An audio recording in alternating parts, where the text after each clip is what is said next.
Hi everyone, thanks for watching another video about this Comptia Security Plus certification. Today we're going to look at some exam questions. We will go over them together and hopefully we can learn from it. This way you have a good idea what you can expect on the exam. Thanks for watching, see you soon. Hello and welcome at the fifth video of this Comptia Security Plus certification. Let's move over to test 5. So let's see. What's the best countermeasure against social engineering that has nothing to do with computers, it has to do something with people, so user education. Okay, let's see. Which is the least privilege? Yeah, improperly configured account with too much privileges.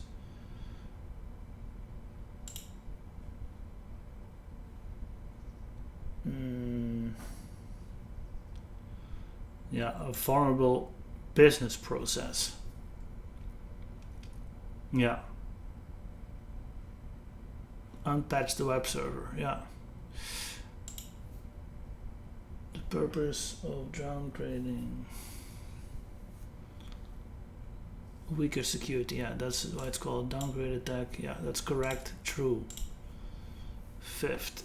Situation in which an application fails to properly release memory allocated to it or continually requests more memory than it needs. It's called a memory leak, because memory is leaking away somehow and the application needs more and more and more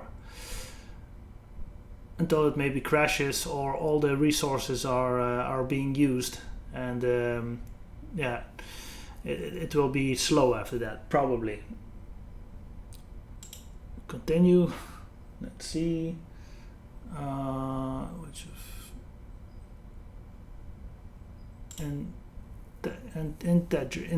integer overflow. Yes, this one.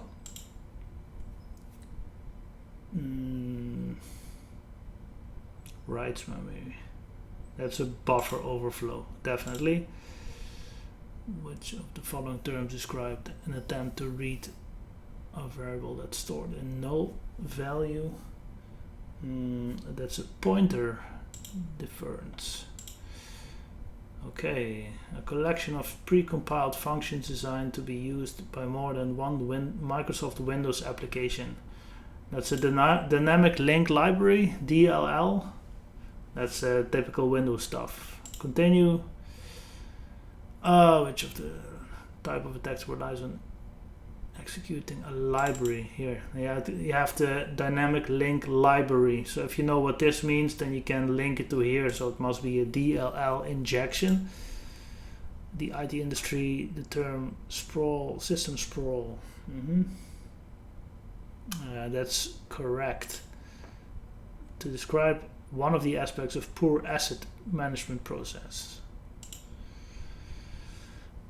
Let's see, that's system sprawl, that's undocumented assets, and that's yeah, architecture and design weaknesses. Continue. 0-day attack exploits. New accounts, has nothing to do with accounts. Patch software. No. After the 0-day exploit has been found, then it should be patched. Well-known vulnerabilities, vulnerability that is present in already released software but unknown to the software developer. So indeed, a hacker might find it. The software developer is unaware of it. That's why it's called a 0-day, and it can be used fully until the software developer is notified and he patches its software. So, you know, it kind of gives it away because by using more words, but it's also easy to click on this, but it's 0-day attack can only happen on unpatched software, and the vulnerability is not known to the software developer yet. Okay, that's yeah. Okay, let's see. That's firewall. Blocks or allows typical firewall stuff. Let's see. Okay, which is the following price request doesn't match the ACL. an implicit deny rule, access control list. So let's say, for instance, you have a company and you have a bunch of computers, and all the MAC addresses that are known of the computers that you bought and are all whitelisted, I should say, are all part of the access control list. And which of the following applies to a request that doesn't match the criteria? An implicit deny rule. So with that, you go off the control list, basically. Continue. Okay. That's false. Yeah. Continue. Dedicated device managing encrypting connections over an untrusted network, being the internet, VPN. Load balancing is something else, a managed switch is something else, and a multi-layer switch is also something else. This is all hardware, and load balancing is, let's say, for instance, you have 2 servers or 3 servers or 100 servers, and you have lots of requests coming in. The load balancer will make sure that your requests go to the server with the least requests coming in, and in that way the service or the website, for instance, that you request will come to you as soon as possible. And the load is being balanced over all the resources on the other side, in this case being servers. But to come back to the question, VPN. Okay, VPNs can either be remote access used for connecting networks, or site-to-site used for connecting a computer to a network. No, that's false. Continue. That must be the tunnel, because the tunnel provides encryption. Tunneling, shielding, for instance, creating your own tunnel over an uncrusted and a tunnel. Yeah, just think about driving a car through a tunnel. Nothing can penetrate it. You can only go through the tunnel, and you can't access it from another side. And that way you have point-to-point encryption, basically. Okay, IPsec, protected mode, safe mode, that's transport mode. Transport mode.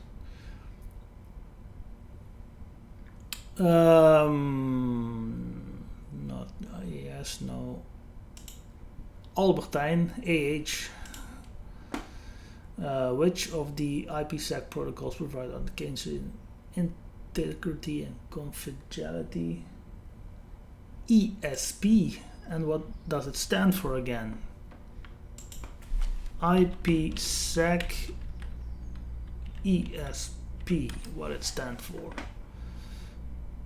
Encapsulating security payload. The payload of the packets for authentication, integrity. Okay. Continue. Alleviate bottlenecks. A split tunnel. Next. There's IPsec and TLS. It's kind of useful when you know a little bit more about VPNs, actually. But yeah, I talk a lot with a network administrator, so I know this stuff. IPsec and TLS. Web is for wireless access points. BRCrypt, I have no idea, and I also don't know this. So it basically also narrows it down for me, and have to select 2 answers. So it looks like I know it all, but also by logic thinking, you can already get pretty far on these exams. Last one, VPN always on, persistent VPN connection that automatically starts as the computer. Yes, that's correct. Finish. Let's see. Use that. I will just keep my mouth shut, go over the answers, and as soon as I see something that I didn't do right, I will see what it is.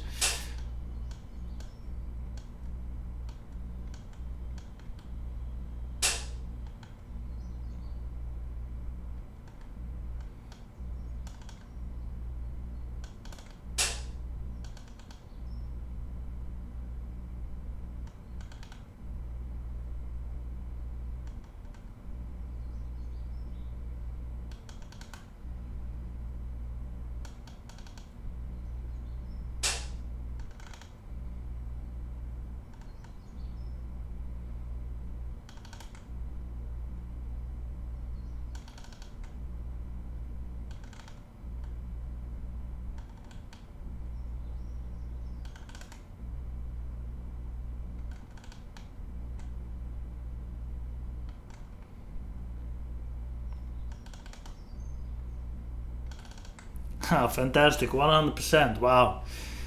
Well, I also spend a lot of times on learning about these protocols and about VPNs. I'm interested in network security as well.